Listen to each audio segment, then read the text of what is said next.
talk about a class of equations called homogeneous equations. Basically, a differential equation is homogeneous if it can be written in this way. dy dx is equal to some function of x and y where the x's and y's can be grouped together such that this substitution can happen. Namely, we can take y over x, groups of y over x, and replace them with v's, and do that for all the y's and the x's, so that there are none left, and we just have a bunch of v's. Okay? If we can do that, then the equation is homogeneous. Now, why do we care? Why do we want equations to be homogeneous? Well, the reason is, if this is true, if the equation is homogeneous, then it can be written, this substitution can happen, and then it can be written in a way that is separable. And we like separable equations because they're very easy to solve. So what am I talking about? What process are we talking about here? Well, if we make the substitution v equals y over x, then what we can do is, through this, we can calculate the derivative of y with respect to x in terms of v and x. Okay? As you can see, the derivative of y with respect to x is going to be independent of y, of course. But now we have a bunch of x's and v's and v primes. So if we make this substitution, if we substitute this expression for dy dx, then we're going to end up, after a little bit of algebra, we're going to end up with a separable equation. So let's actually see how this works, because it's a pretty lengthy process, so you really have to be sort of patient with it. It's especially lengthy when we aren't really given the groups of y over x on a silver platter, and we have to give it to ourselves. Here we have x plus y over x. That's not really, it doesn't look really homogeneous. We don't see any y over x's. And here's the trick, really, to sort of being able to decide if an equation is homogeneous or not. If the different monomials have the same degree, or they're of the same degree, then that equation is homogeneous. So this monomial has a degree of 1, degree of 1, degree of 1. So the equation is going to be homogeneous. But how do we actually get the factors of y over x? Well, it's pretty easy. You just look at your y's and x's and ask yourself, well, how could I transform this into a factor of y over x? For example, this one, all I need to do is divide it by 1 over x, or divide it by x, or multiply it by 1 over x. So that's exactly what I'm going to do.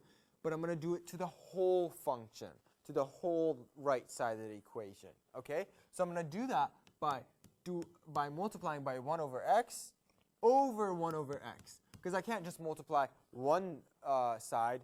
In other words, I can't just multiply the top by 1 over x. I have to multiply the bottom as well. So I'm going to multiply both top and the bottom by 1 over x, and look what happens. So I'm going to have dy dx is equal to, so x times 1 over x is just 1, y over x is y over x, and then x over x is just 1. So now I just have 1 y over x. In other cases, you might have a couple y over x squareds, and that's totally fine. But now I'm ready to actually make my substitution v equals y over x. So I'm going to go ahead and do that. And in this case, it's pretty simple. Okay? So then I'm going to ask myself, well, why did you make this substitution in the first place? And I remember, it's because I wanted to compute y prime, right? And I'm going to do that really quickly. Y prime is just derive this. It's dv dx times x plus dx dx times v, or in other words, it's just v prime x plus, that's just 1 v. Some people will tell you to memorize this, that expression. You can if you want to. I just would rather do it and make sure I don't get it wrong. So I have y prime is equal to v prime x plus v. Then what I'm going to do is substitute this in for dy dx, or y prime. So I'm going to go ahead and do that. V prime x plus v is equal to, the right side of the equation is now 1 plus v.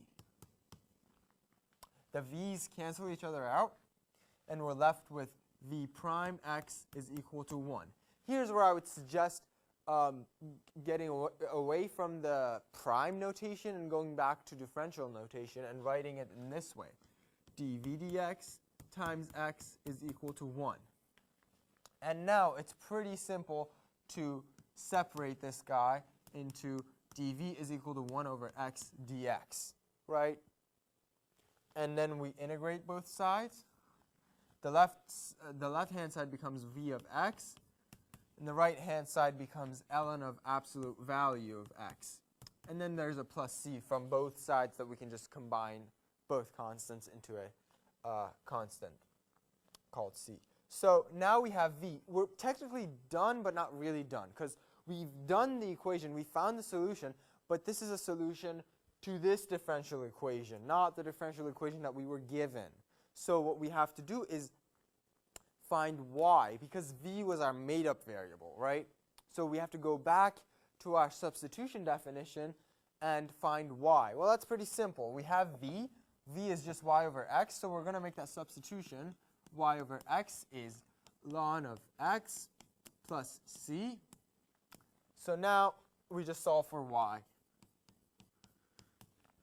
Multiply both sides by x. We're going to get x ln of absolute value of x plus c x.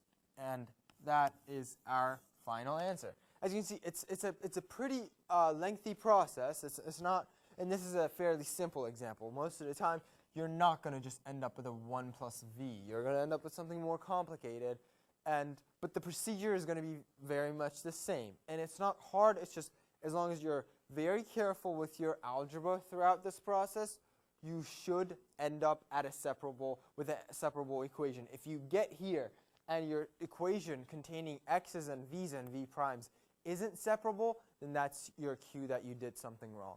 And there you have it. Separable, or making a homogeneous equation separable.